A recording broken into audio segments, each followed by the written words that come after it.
Hola, bienvenidos a Marvel Sin Filtro. Volvemos a hablar de Marvel Legacy porque queremos contaros cosas sobre este Generaciones, este Generations, que es uno de los títulos que abrían esta nueva etapa editorial de Marvel Comics. El otro título era ni más ni menos que ese Marvel Legacy One Shot, esos Vengadores prehistóricos y algunas pequeñas historias que van pues a abrir un poco las historias que vamos a ver en los próximos meses en ese Marvel Legacy. El otro tomo es este Generaciones, que aquí en España Panini lo ha recopilado en un único tomo y en el que va a recopilar los 10 one-shot que se publicaron y que va a haber un poco ese experimento por parte de la editorial de la Casa de las Ideas, pues de juntar a las actuales versiones de algunos personajes más emblemáticos de Marvel Comics, es decir, el nuevo Capitán América, el nuevo Thor, la nueva Iron Man, pues interactuar con sus versiones más clásicas e icónicas. Muchos preguntáis sobre este Generaciones, qué consiste, si es interesante, si hay que leerlo para enterarse de Marvel Legacy, así que lo vamos a contar en este vídeo. En principio, ojo, puede haber algún spoiler, creemos que no mucho. Si alguien está interesado en leerlo, pues que se ande con cuidadillo, pero más que nada vamos a centrar en cosas curiosas sobre las historias que nos cuentan aquí y un poco para ver pues esas dudas que tiene la gente de si no quieres leerte este Generaciones, qué es lo que puede perderse si no se lo leen. Así que si estáis interesados, quedaros y ved el siguiente vídeo.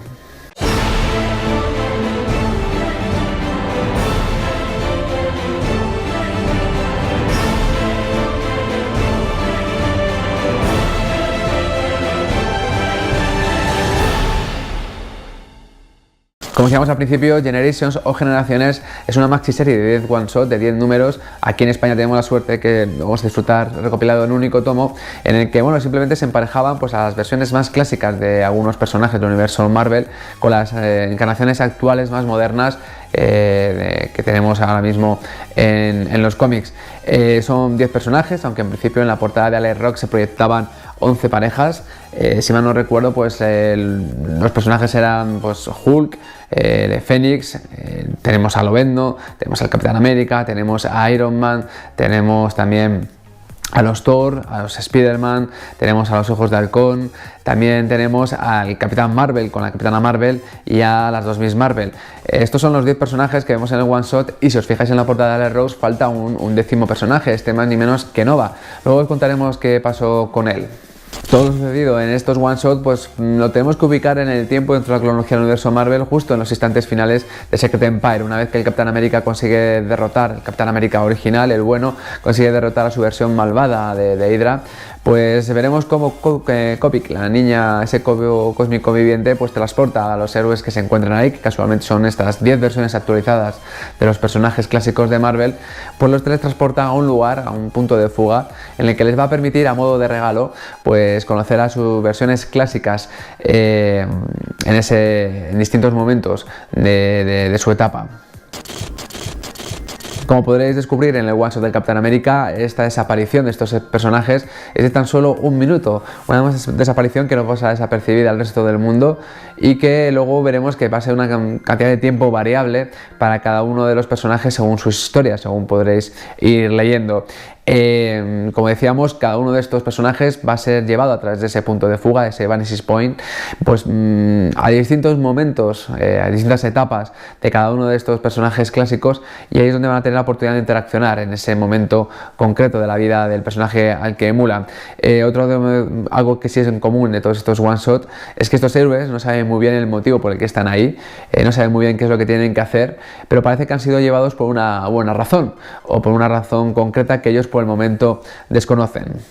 Por lo tanto queda un poco al aire, queda como una incógnita por resolver el por qué estos héroes han sido llevados a momentos concretos de la vida del personaje clásico al que visitan. Quizás una especie de inspiración en el que conozcan el personaje clásico y les dé un poco una referencia para la cual pues en un futuro parece esa versión clásica, quizá para darse cuenta de cosas. Bueno, lo iremos hablando uno por uno en cada uno de los temas, en cada uno de los one shot que vamos a ver. Parece que, como hemos dicho al principio, pues es una especie de regalo que hace Kopik a estos personajes y bueno, pues a través de ese punto de fuga se permite, digamos, acceder a todas las versiones o quizá a todos los momentos de la vida de ese personaje clásico al que van a visitar. Justo aquí vamos a cerrar un poco los cabos en cuanto a Kopik, a ese cubo cósmico viviente y sobre todo a este Vanishing Point. Es cierto que cuando terminó el evento Secret Empire, Kopik desapareció, con lo cual creemos que será un personaje que pues tarde o temprano volverá a aparecer en el universo Marvel, pero de momento queda desaparecido desaparecido, parece que se ha dado cuenta de sus errores, intenta enmendar un poco todo lo que ha realizado con esos cambios en la realidad que ha permitido a Hydra casi hacerse con el mundo entero. Ojo que eso, todo lo que digamos deshace, no lo deshace por completo. Hay consecuencias y efectos que vamos a ver en los próximos meses en el universo Marvel. Y por otro lado está ese Vanishing Point, o ese punto de fuga, que tampoco sabemos muy bien si es un lugar que va a seguir existiendo. Nosotros creemos que igual va a ser un lugar que a lo mejor en un futuro algún guionista pues a lo mejor es capaz de recuperar y volverlo a traer. Yo creo que va a ser un lugar, o tampoco sabemos muy bien si debe ser algo abstracto, no es algo muy concreto. Yo creo que quizá la comparación más idónea es pensar como es en el dibujo técnico, en el dibujo de perspectiva, pues el Vanishing Point o el punto de fuga es un lugar en el que fugan todas las líneas, en el que van todos los puntos, y quizá bueno pues sea un modo por parte de Marvel Comics de poder digamos acceder a casi todas las versiones o realidades posibles de un personaje, por ejemplo, por decirlo así, y por lo tanto un personaje podemos decir de cualquier realidad. Así que bueno, estos son los dos conceptos que Secret Empire introdujo, que Nick Spencer ha introducido y que probablemente pues en un futuro volverán. Ahora centrarnos un poco en cada uno de los one shot. Antes de empezar, a modo general, pues diremos que todos han sido guionizados por los autores, por los guionistas que estaban trabajando en aquellos momentos en las cabeceras de estos personajes actuales. Es decir, pues, Ojo de Halcón estaba siendo guionizado por Kelly Thompson, pues este one shot ha sido pues guionizado por Kelly Thompson. Lo mismo ha pasado, por ejemplo, con Thor, que estaba Jason Aaron. También, por ejemplo, pasa algo muy parecido con Bendis, que estaba guionizando Iron Man y Spider-Man de Miles Morales, pues va a guionizar estos one shot. Así que digamos que los autores que tratan a estos personajes son grandes conocedores de estas versiones actuales, y lo que tenemos que ver si en esta generaciones han hecho los deberes y demuestran ser grandes conocedores de las versiones clásicas de los personajes. O sea, la idea de Marvel Comics será pues que los guionistas actuales de la colección utilizarán estas generaciones un poco para conectar con la versión clásica del personaje, ahora que Marvel Comics pretende volver a esa versión legada, es decir, un poco a las raíces, a lo más clásico del universo Marvel, sin prescindir de estos personajes nuevos. Quizá está haciendo estos vínculos, pues quizá el lector pues sienta ahora más conexión, más cercanía entre estos nuevos personajes que muchos pensaban que eran muy diferentes a lo que es los personajes clásicos, pues a lo mejor no tienen tantas diferencias. Nosotros quizá lo que nos llama la atención de estas generaciones es que ya que viajan a ciertos momentos claves de los personajes, pues era cuestión de ver si, bueno, pues dónde se ubican en concreto, si digamos los autores han hecho los deberes y han sido pues buenos leyendo los cómics de Marvel e intentando encontrar el momento idóneo y si no han cometido ningún tipo de error. Sí que no sabemos si habrán cometido muchos errores o no los autores a la hora de ubicar estas historias en el pasado o en el futuro de los personajes clásicos, pero sí que nos tememos que quizá hay algunas paradojas que nos quedemos un poco pues, en la incógnita y que esperemos que en un futuro se resuelvan o no. Una de ellas, y es la más normal cuando tiene que ver con los viajes en el espacio y en el tiempo, es si bueno, estos personajes clásicos que han sido visitados por personajes que vienen del futuro o del pasado, pues si recordarán algo o no. La verdad es que esto es un viaje un poco engañoso, es un poco un viaje con truco, porque realmente un cubo cómic es un regalo que les da, y a lo mejor el poder del cubo cósmico permite a lo mejor pues viajar, que interaccionen y que a lo mejor luego esa interacción sea olvidada por el personaje. Tendremos que esperar a un futuro y ver si esto es así, es decir, si los personajes clásicos olvidarán este encuentro. Os hablábamos al principio pues que son 10 one shot, pero que había un 10º personaje que parecía que iba a estar incluido dentro de estas Generations. De hecho, en la portada de este Ares Rocks, y de hecho lo tenemos justamente aquí, os fijaréis en que tenemos a Sam Alexander y a Richard Rider, es decir, los dos Novas. Era pues también un one shot bastante esperado por mucha gente y no lo pudimos publicado. El motivo pues ha sido muy sencillo, porque antes de que este Generaciones fuese publicado se anunció la cancelación de Nova. Aquí vemos que también es otro de los motivos por el cual Marvel Comics hizo estos one shot, esta maxi serie, es ni más ni menos que un poco pues una herramienta de marketing de conectar estos personajes clásicos con las versiones modernas, y dado que la colección de Nova había sido cancelada, pues no tenía ningún sentido hablar de un personaje, de una conexión que no iba a estar refrendada, que no iba a estar detrás de una colección. Por eso ese 11º one shot se quedó fuera y no lo encontraréis por ningún lado. Y ahora vamos a ir uno por uno hablando de cada uno de estos one shot. Vamos a ir un poco rápido para que el vídeo no se alargue demasiado, pero sí comentando cosillas de cada uno de estos one shot. El primero que tenemos en este tomo es el de los Hulk, titulado The Strongest, el más fuerte, aunque la traducción final en España ha sido el más duro. En el equipo creativo tenemos a Greg Pak, que es un guionista que ya es experto en los Hulk, fue quien escribió Planet Hulk y es el actual guionista de la serie del increíble alucinante, que esta serie nunca sabré cómo se titula en español, Hulk, es decir, Amadeus Cho en el papel de Hulk. Así que bueno, es conocedor de esta última etapa, quizá no es un conocedor del Hulk más clásico, y es justamente ahí donde nos va a llevar el autor.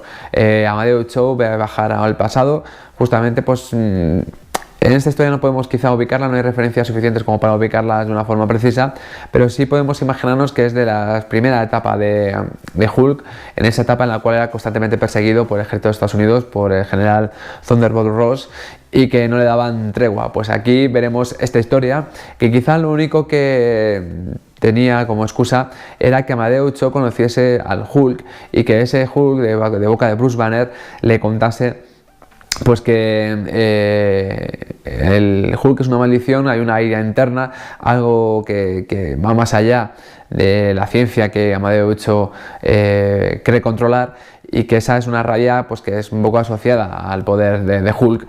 Esto justamente lo vamos a ver desarrollado en los próximos días, por ejemplo en los próximos meses en Marvel Legacy, porque ya vemos que tenemos ese Return to Planet Hulk en el que Amadeus Cho viajará a Sakaar, y sobre todo a la vuelta de ese Planet Hulk veremos que se va a producir un World War Hulk 2, es decir, Amadeus Cho parece que la va a liar parda con los héroes en la Tierra, como hizo en su momento Hulk. Esto sin duda es porque vamos a descubrir que también Amadeus Cho tiene esa ira asociada con Hulk, y que pese a que él pensaba que podía controlarla, pues va a ver que no es así. El segundo one shot que nos encontramos es el protagonizado por Jean Grey, por las dos Jean Greys, titulado The Phoenix, de Phoenix, o el Fénix aquí traducido en español.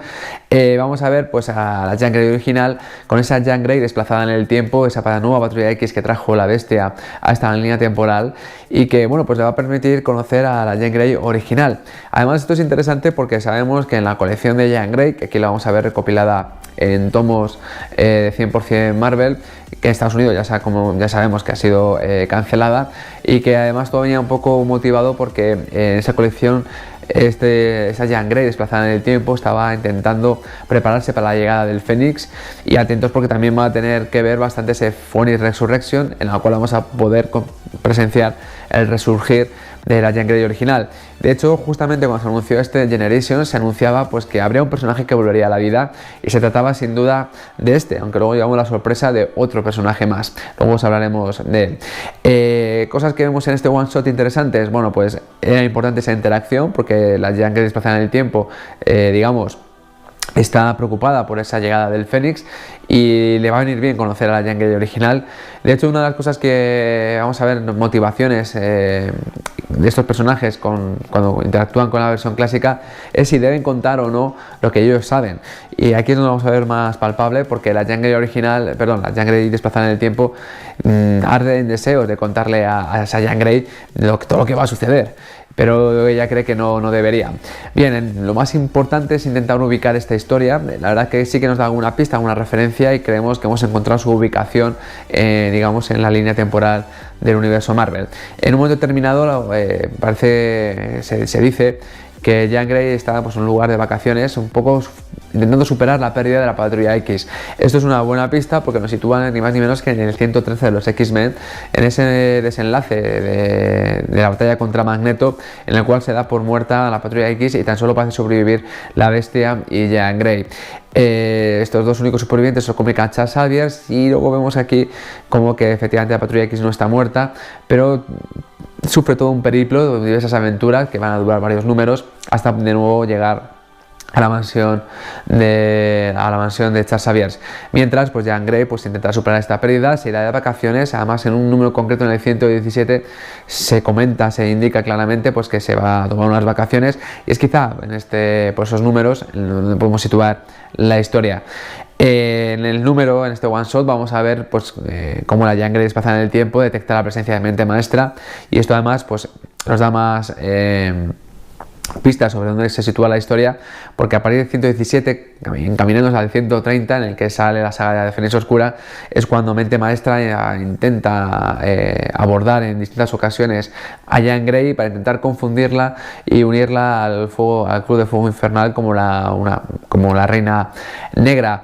Sabemos que todos estos trastocamientos en la mente de Jean Grey pues desencadenará pues la locura, es decir, le impedirá controlar el poder del Fénix y se dejará llevar por esa furia destructiva del Fénix y le lleva a esa saga de Fénix Oscura. Tenemos a los guiones a Callum Boom, que parece que ha hecho los deberes, además es el actual guionista de varias series mutantes.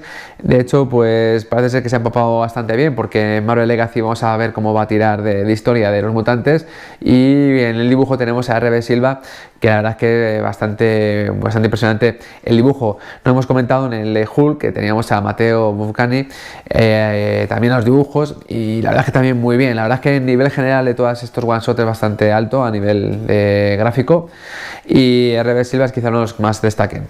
El tercero de los one-shots que nos ocupa es el que protagonizado por los Lobeznos, por Wolverine y nuestra Wolverina, nuestro Lobezno y nuestra Lobezna, titulado The Best, el mejor. Pues nos va a contar un poco esa interacción entre X-23 y Lobezno. No es que sea la primera vez que se conocen, pero sí es un momento en el cual pues X-23 va a volver a ver a Lobezno, que pues lleva muerto bastante tiempo, y esto digamos que le va a dar aquí en la patata a X-23. Nos ha costado un poco precisar dónde tiene lugar esta historia, pero lo hemos podido un poco enmarcar, sabiendo que en esta historia pues, se secuestra a Kiko, que es la hija adoptiva de Lobezno y de Mariko, y este personaje, a Kiko, pues apareció en el 181 de los X-Men, pues cuando la Patrulla X volvió de las Secret Wars originales, de las primeras Secret Wars, pues al volver aparecieron en Japón y consigo trajeron un dragón procedente de ese mundo de batalla.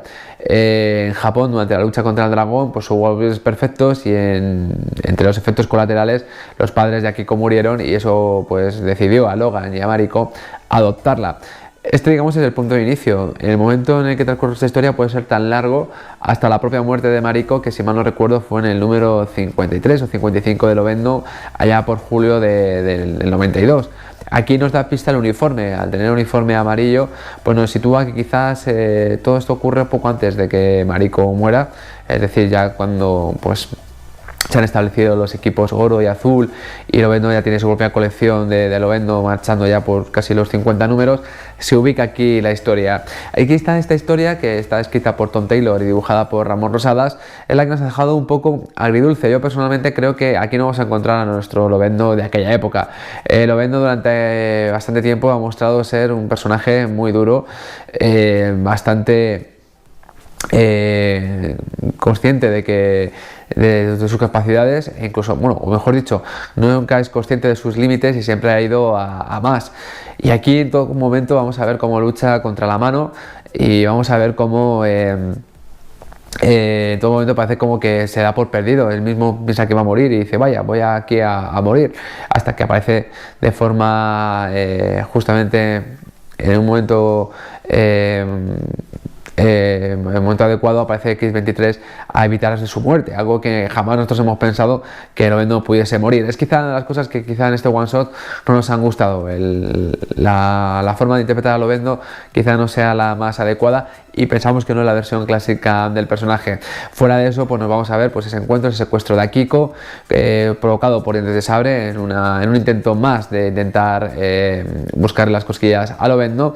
Y bueno, pues el motivo final, el encuentro entre X-23 y Lobezno. El cuarto one shot que nos encontramos en este tomo es el dedicado a los Thor, titulado The Thunder, el trueno, y en el que vamos a ver cómo interactúan pues Jane Foster, la actual portadora del Mjolnir, es la actual Thor, con el Thor Odinson en un momento de su vida que es muy muy jovencito, ni siquiera es portador del Mjolnir. En los guiones tenemos a Jason Aaron, que es un especialista en estos dos personajes, porque ha sido guionista de la colección actual de Thor, de Jane Foster, y también durante bastante tiempo está organizando a Thor Odinson. De hecho, también lo ha convertido en indigno, así que digamos que es un buen conocedor de ambos personajes. En el dibujo tenemos a Mahmoud Asrar, también un buen dibujo por parte de Mahmoud. Hemos dicho que el nivel general de estas generaciones es bastante alto. Y bueno, pues ¿qué nos encontramos aquí? Pues una historia pues muy en el pasado. Vamos a ver cómo Jane Foster encuentra un Thor que ni siquiera es digno todavía de portar el Mjolnir, y es un poco la obsesión que tiene este personaje. También le vemos como que es un Thor bastante alocado, que le encanta ir de batalla en batalla, y de hecho responde a una petición de ayuda, una invocación plegarias de unos vikingos para que les ayude en una aventura. Cuando acude al lugar de los hechos, verá cómo estos vikingos se están enfrentando a unos egipcios, están como haciendo una especie de incursión vikinga en territorio egipcio, y se topan ni más ni menos con seguidores de un gran villano del universo Marvel, es ni más ni menos que Apocalipsis. Así que veremos a Thor y a Jane Foster luchar contra Apocalipsis. Ambos juntos consiguen derrotar. Y bueno, pues quizá la única excusa que vemos de esta interacción es el Jane Foster comprobar pues cómo era Thor de joven, alocado, que se dejaba llevar por la sed de aventuras, de gloria y de bueno, pues, todo lo que hemos podido ver a Thor de joven. Pues algo que también hemos podido ver en Jane Foster en algún momento determinado, como el ser Thor la desinhibía de muchas cosas y la volvía pues como una adicta a la lucha, a desfacer encuentros, etc.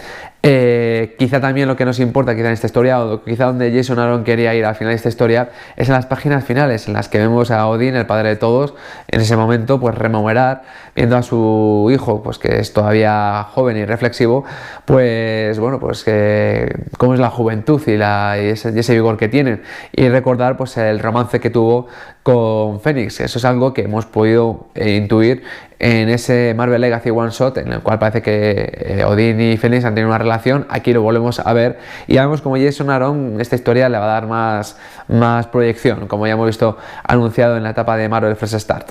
Quinto one shot, toca a los arqueros. De hecho el título es The Archers, los arqueros a los ojos de halcón. Tenemos a Kate Bishop y a Clint Barton como protagonistas de esta historia, que es quizá un poco la más un poco sosete, pues no tiene mucha historia. Vamos a ver cómo que Kelly Thompson es transportada a una isla justo en un momento determinado en el que Ojo de Halcón también ha sido teletransportado, no por los mismos motivos que Kelly Thompson. Todos parece que están en una isla, una especie como de Battle Royale, en la cual llevan un cinturón en el que si es golpeado o es disparado, pues el portador es teletransportado y queda como eliminado del juego. Al parecer es una especie de prueba para ver quién es el mejor tirador, por decirlo de alguna manera. De hecho, vamos a encontrar personajes secundarios del universo Marvel, incluso algún personaje que creo que han inventado para la ocasión, pues para servir a esta historia. Veremos pues cómo Kate Bishop entra en este lugar y conoce a un Clint Barton recién reformado como villano, y le vemos como un recién vengador. No podemos precisar muy bien el momento de la historia porque la verdad es que no da muchas pistas. Debe ser algo reciente porque vamos a ver aquí al espadachín, que era el mentor de Ojo de Halcón cuando estaba en su carrera de villano, cómo es el responsable de toda esta Battle Royale para intentar convencer a Ojo de Halcón para que vuelva a ser su villano. Aquí quizá lo más bonito es intentar ver a Kate Bishop como, digamos, poder ver de una forma más cercana al joven Clint Barton. Ahora es su mentor en lo que es el mundo actual, y aunque ve que no hay mucha diferencia y que sigue siendo el mismo alocado, no es lo mismo ver a un Clint Barton que todavía no ha sufrido tanto con todo lo que le ha pasado durante todo este tiempo, y digamos que le ve un poco en su plenitud de su juventud, con lo cual le hace un poco admirarlo más. La verdad que esta relación de estos dos personajes realmente no hay nada de malo en ella, es decir, siempre es una relación bastante idílica de mentor y de aprendiz. Nunca se ha establecido en ningún momento ningún tipo de relación sentimental. Hay mucho cariño, mucho amor, digamos, fraternal, pero o paterno-filial, pero bueno, no hay más historias. Pues estos personajes ya han interactuado en la realidad, es decir, ya se conocían, y quizá lo único que quería en esta ocasión los guionistas, que es Kelly Thompson, la guionista regular de Ojo de Halcón, y creo que estaba Rafael otro dibujante también. Aquí en los dibujos, aquí es quizá el dibujo un poco peor que los anteriores, pero bueno, también está bastante bien. Pues un poco la excusa de volver a encontrar a Ojo de Halcón en una situación pues no bastante normal. De hecho, es quizá de los pocos one-shot en los cuales Kate Bishop se dispone a contarle todo lo que para él representa, justo para descubrir que en ese momento pues Clint Barton se ha quedado dormido, frito, y que todo lo que ha estado contando respecto a la situación actual de él y de ella, que le daría pistas a este personaje para luego saber cosas del futuro, pues que no se entere. Así que bueno, aquí está la historia, quizá de las que a mí menos, tampoco que sea mala, pero tampoco me ha entretenido demasiado. La verdad es que estamos ahora ya en el sexto one shot, los 4 primeros han estado muy bien, aquí en el quinto la cosa, el de los Ojos de Halcón era un poco más aburridilla. Llegamos al sexto, que pese a estar organizado por Bendis, que es quizá el poco más el que menos me ha gustado. También a nivel gráfico tenemos varios dibujantes, no es un único dibujante, y además parece que está hecho así a 3 manos y un poco, no sé, no es quizá el que a nivel de calidad gráfica y a nivel quizá de historia sea el peor de este tomo. Una lástima, porque realmente además es el único distinto, todos viajaban al pasado, y aquí vamos a ver cómo Ironheart, Riri Williams, va a viajar al futuro para conocer a Tony Stark del futuro. Y la verdad que es una historia un poco extraña, rara. Yo creo que Bendis ha intentado otra vez volver a esos viajes en el futuro, a esa era de Ultron, intentar hablar del futuro de Marvel, y esto no se le da muy bien, porque vamos a ver a Tony Stark, que ha conseguido su propósito, el de convertir a la humanidad en una utopía y resolver todos los problemas. Verá cómo Riri Williams está en un mundo en el cual, bueno, pues todo es perfecto, y las amenazas de los supervillanos pues no son realmente ya amenazas. Vamos a ver pues las nuevas encarnaciones de los Vengadores que hay, pero más que nada parecen unos jóvenes que por pasar el tiempo se dedican a ser superhéroes más que otra cosa. Quizá esta historia lo único que sirve es quizá para motivar a Ironheart de que las motivaciones de Tony Stark por mejorar el mundo pues son unas intenciones buenas y que a lo mejor ella debería seguir. Por eso digo, tampoco es una gran historia. Lo que sí que nos interesa es, bueno, ubicación en la línea temporal de Marvel no la hay, porque es en un futuro, así que veremos si ese futuro se cumple o no, pero es un futuro tan bonito que no creemos que tenga lugar. Y quizá lo único que, para demostrar un poco el conocimiento de Bendis del personaje, pues saca una villana de turno, que es ni más ni menos que Morgan Le Fay, y es quizá por la referencia, aquella referencia en la cual Iron Man y el Doctor Muerte viajaron al pasado, a la época de los caballos del Rey Arturo. Así que es quizá la única excusa, la de Morgana Le Fay, que es una villana que ha aparecido en varias ocasiones con Iron Man, pues el motivo de esta historia. Séptimo one shot, y nos toca la parte cósmica de estos personajes. Hablamos de los Capitanes Marvels, y vamos a ver en este título llamado The Bravest, el más valiente, cómo pues la Capitana Marvel interactúa con el Capitán Marvel. Bueno, pues el guion está a cargo de Margaret Stoll, que es el guionista, una de las guionistas más frecuentes de la Capitana Marvel. La hemos podido ver en la etapa de Mighty Captain Marvel. Y bueno, pues va a tener la ocasión de interactuar con el Capitán Marvel. No hemos podido precisar muy bien la historia. Sabemos que es en algún momento en el cual el Capitán Marvel estuvo prisionero en la zona negativa, y lo cual es un periodo bastante amplio de tiempo. Se deja claro que todavía no ha conocido a Carol Danvers, con lo cual eso tiene que situarse antes de que Carol Danvers obtenga sus poderes, o sea, se convierta en Miss Marvel.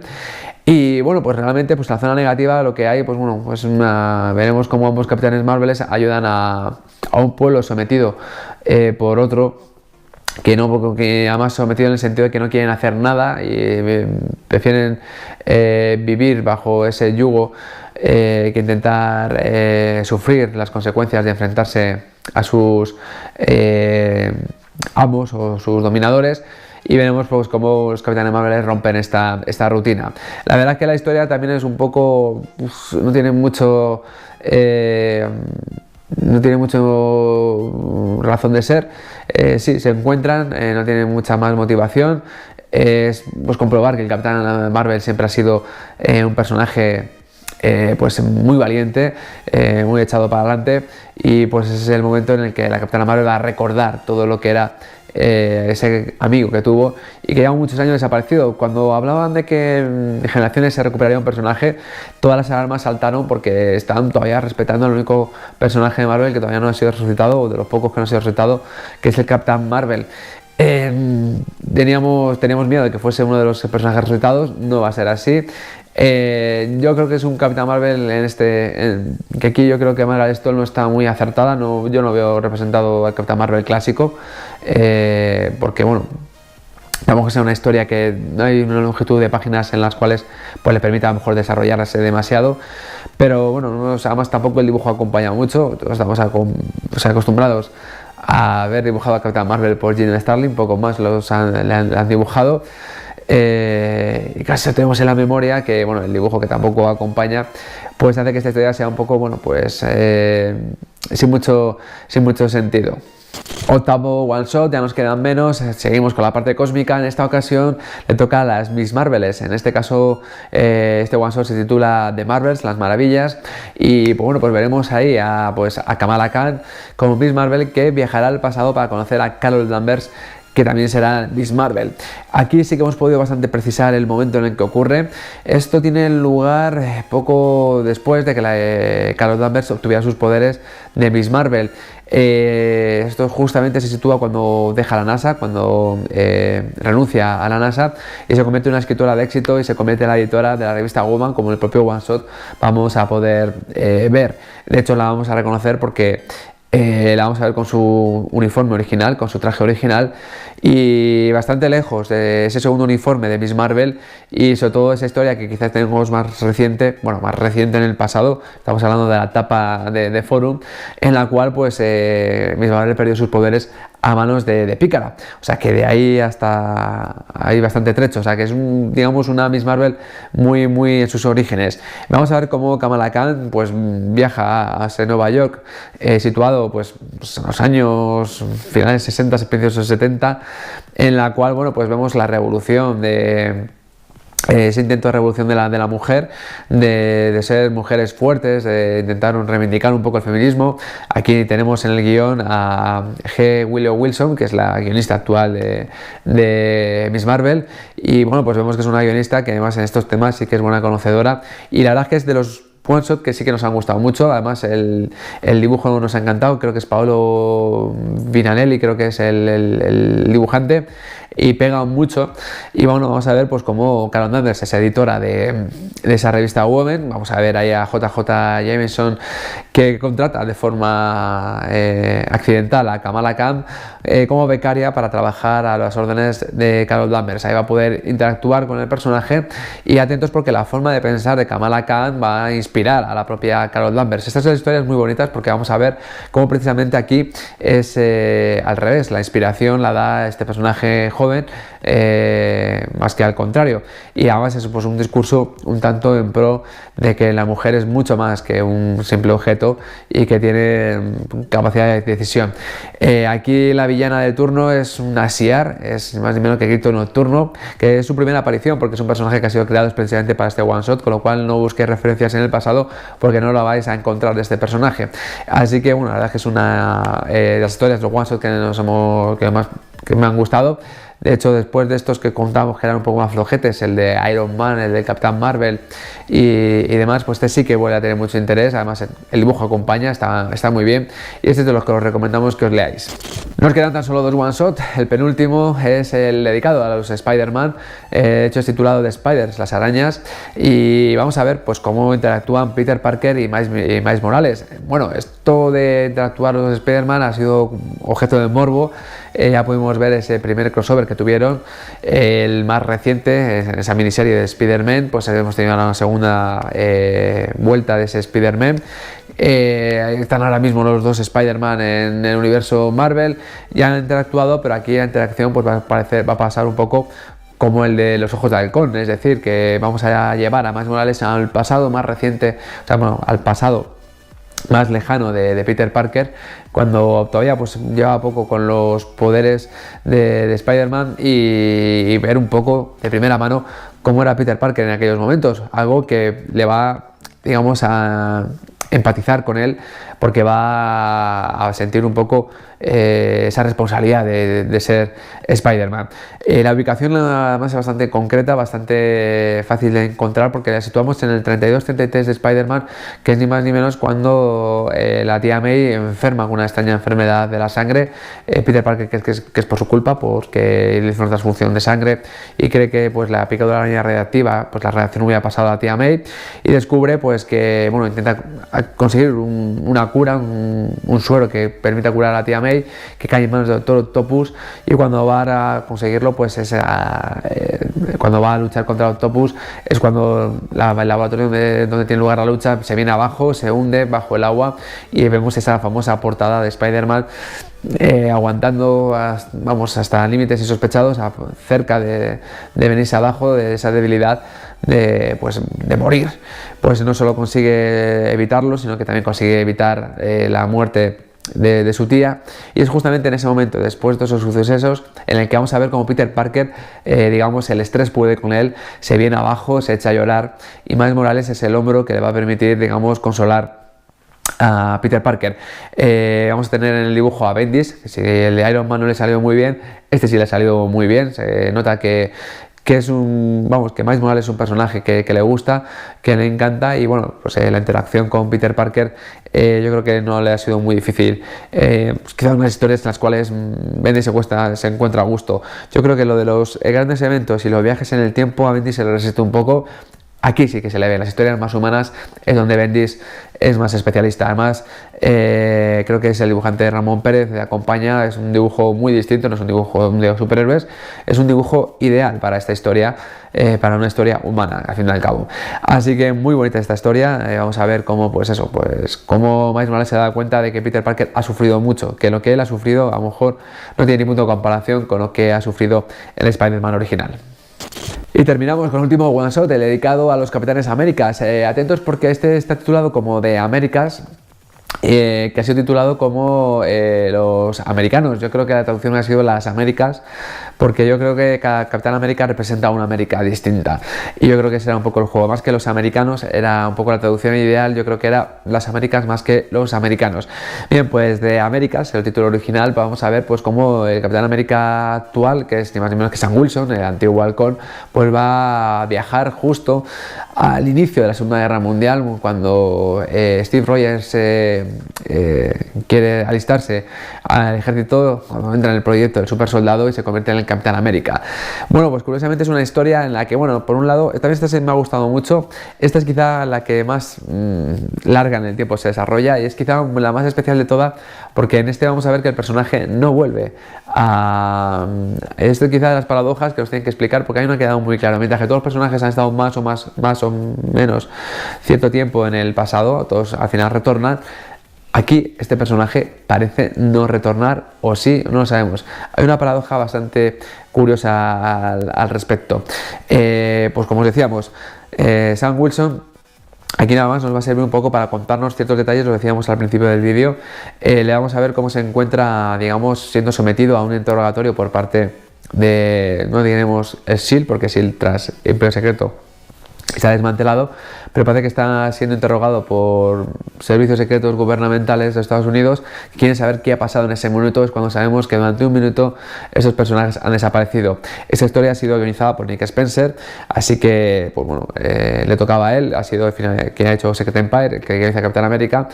Es el idóneo para a lo mejor contar estas cosas. Y atentos, porque vamos a ver que recordando ese minuto desaparecido, él va a dejar en el pasado. Se va a encontrar justo en el momento en el que América se mete en el conflicto de la Segunda Guerra Mundial, y como buen americano, bueno, pues intenta vivir, encuentra un trabajo, y cuando ve que la guerra está en la parte más cruda, pues se alista.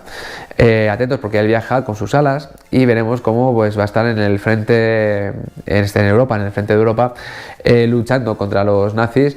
Y atentos, porque va a haber un momento determinado como el Capitán América, un recién creado Capitán América, un personaje que tiene que liderar a las fuerzas aliadas, tiene que inspirarlas, pues se da cuenta que en un momento determinado pues se encuentra mal, vomitando, como que todo esto le sobrepasa, que él no está preparado para ser líder y demás.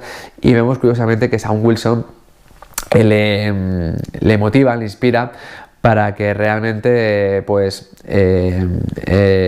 haga el final de líder que todo el mundo esperaba en la Segunda Guerra Mundial, y dice el Capitán América. Así que digamos que podríamos pensar que el halcón es el que hace que la leyenda del Capitán América resurja. Bueno, quizá sea uno de los motivos que hace que el Capitán América se convierta en ese líder inspirador que necesitaban las fuerzas aliadas. Atentos, porque quizá lo más importante de esta historia es que vemos que el Capitán América Sam Wilson se queda en la Segunda Guerra Mundial. Hay detalles curiosos porque claro, él lucha con las alas. De hecho, el Capitán América dice que si él lucha mejor que el propio Steve Rogers, y le dice que por qué no debía ser el líder, y entonces ahí sacan la cuestión de pues el tema racial, y dice que en Estados Unidos al fin y al cabo no es que sea racista, pero que sí mantiene cierta distinción, que sí que hay una segunda clase para los que son de su raza, y hace ahí un poco el discurso político que Nick Spencer suele hacer en todos sus cómics, esa denuncia de racismo existente pues en aquella época, en la Segunda Guerra Mundial, pues, y durante mucho tiempo los afroamericanos pues eran ciudadanos de segunda categoría en los Estados Unidos. Ahí lo vamos a ver. Atentos, diréis, ¿y las alas volando? Bueno, pues ahí nos van a contar cómo Nick Spencer se las arregla pues para que haya un halcón volando por ahí, dando pal pelo a los nazis, y eso no haya trascendido en el futuro de ese universo, de esa línea temporal del universo Marvel. Veremos, atentos, porque este personaje va a volver de la Segunda Guerra Mundial, va a ser un veterano, se va a convertir en reverendo, vamos a ver cómo vive, cómo tiene hijos, etc. Y va a haber incluso momentos duros, como ver como el capitán convertido en el capitán, en un agente de Hydra, en el líder de Hydra. Es decir, va a vivir toda la vida el universo Marvel. Vamos a ver cómo ese Sam Wilson se queda, y atentos porque se supone que tenemos ese personaje, ya un personaje anciano y viejo, que es coetáneo al Sam Wilson actual. Hay una paradoja del espacio-tiempo que no explica muy bien, yo creo que no se han querido meter ahí, pero bueno, se supone que en algún momento determinado, quizás da a entender que cuando este personaje fallece, pues volvería otra vez al minuto ese de desplazamiento en el tiempo. Aunque el dibujo no está mal, tampoco es que sea muy brillante, pero bueno, acompaña. Ha sido también de las historias que más me han gustado. La verdad que pues, nos cuentan un poco el funcionamiento de ese minuto de desplazamientos, cuando ya nos dan más pistas, que no ha pasado desapercibido para el resto del mundo, y que bueno, pues que al fin y al cabo es un recorrido de todo el universo Marvel a través de los ojos de Sam Wilson. Bien, pues estos han sido los 10 one-shot que conforman Generation, Generaciones. Pues muchos quizá a lo mejor estáis preguntando en qué consistían, si me lo tengo que comprar, me lo tengo que leer, es importante, si no me lo he leído no me voy a enterar en Marvel Legacy. Bueno, pues deciros que no es necesario leerse este Generations para disfrutar de Marvel Legacy. Sí que es cierto que bueno, todo lo que se cuenta aquí, pues como suele ser habitual, pues es un suma y sigue de todo el universo Marvel, y si lo sabéis, pues está bien que lo conozcáis. Aquí no se va a ver cómo el Fénix se va a resucitar.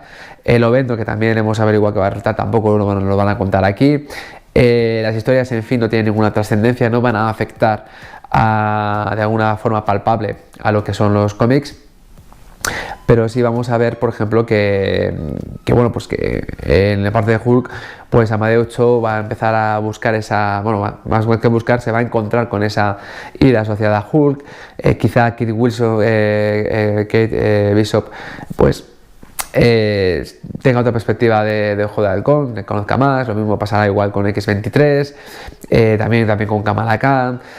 Es decir, en teoría va a ser pues un poco más que estos personajes se enriquezcan con este encuentro con su versión clásica y nada más. Así que si queréis leer este Generaciones, hacedlo, porque sí que hay unos one-shot que son bastante chulos, pero para nada es necesario para enteraros de lo que es Marvel Legacy. Bien, y esto ha sido todo lo que es Marvel Generations. Espero que os haya gustado el vídeo. Como siempre, os pedimos un like enorme si os ha gustado. También que compartáis este vídeo en redes sociales si creéis que es de utilidad para más gente. Si os ha parecido interesante y creéis que le puede gustar a alguien más, pues os agradecemos que lo compartáis. Y como siempre os decimos, suscribiros al canal para que siempre estéis al tanto de los vídeos que subamos. Y sin más, nos despedimos en el siguiente vídeo. Un saludo y esperemos que Generation os guste tanto como os ha gustado a nosotros. Un saludo.